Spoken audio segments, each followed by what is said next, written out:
Hey chickies, okay, today we've got another Halloween tutorial. We're doing spooky zombie cans slash trees because I'm not really sure. You have to make up your mind what you think they are because I think they could be either or. Anyway, let's get into it. I really hope you like it. So for this one, I've started off by painting two of my nails black using Cuccio's 2 AM in Hollywood. The white polish I'm using is China Glaze's White Out. Not my favorite white polish, but I thought I'd give it a go. It's definitely a 3-coater to get it opaque. Not as good as OPI's Alpine Snow. That's for absolute sure. Next, we're going to be using in a gradient Lady and the Vamp, which is from China Glaze's Halloween collection.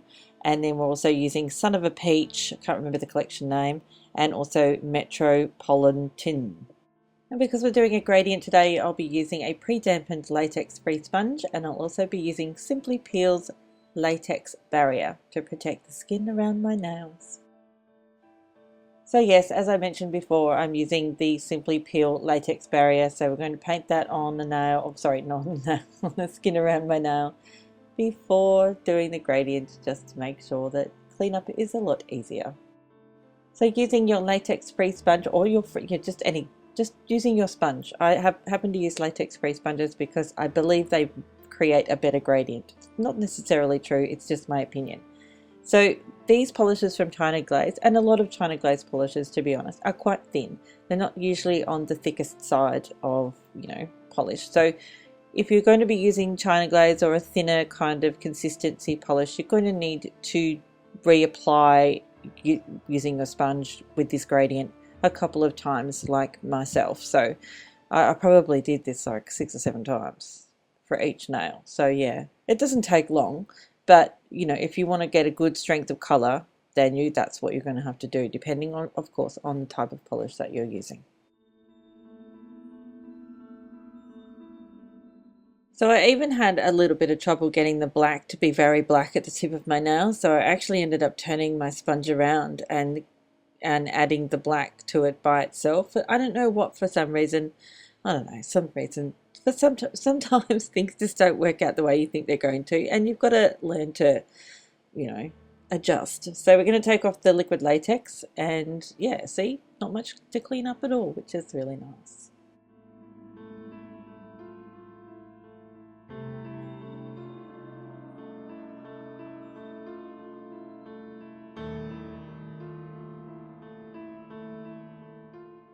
So now we're going to add the spooky details. I'm using my MAXI brush from the Stylish Nail Art Shop and some black Acrylic Craft paint.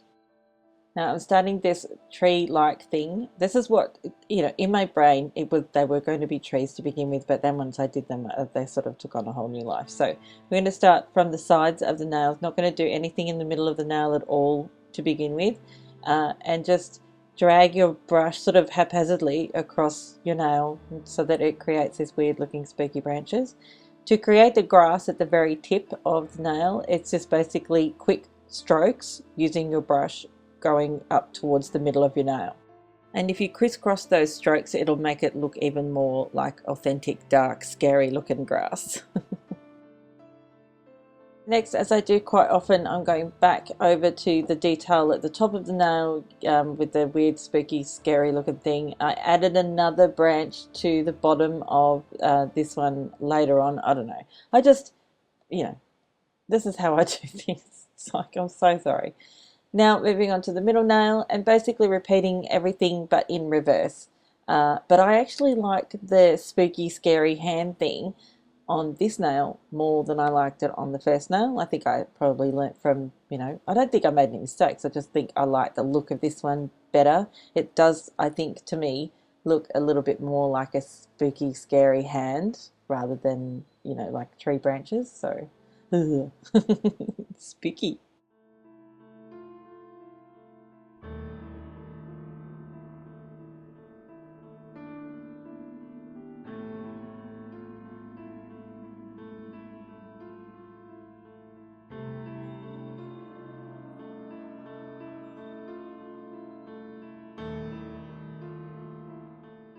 Now, once I added like a fifth finger to this one, I decided I had to go back to the other nail and add a fifth one to this one as well. So I just couldn't help myself.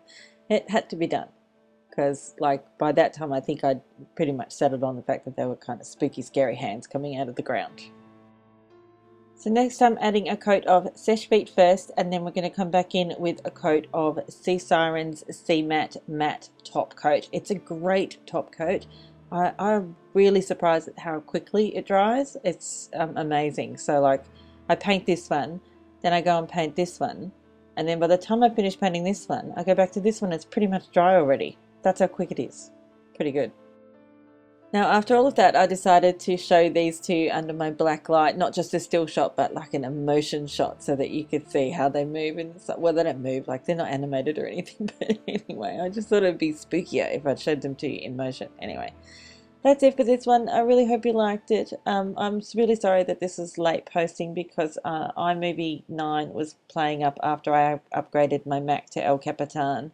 So I'm really annoyed by that because I only use iMovie 9. I hate iMovie 10 because I think it's silly. Anyway, thanks again for watching. I'll see you next time. Bye, chickies. Oh, and thank you for subscribing, and thanks for that delicious thumbs up. Bye.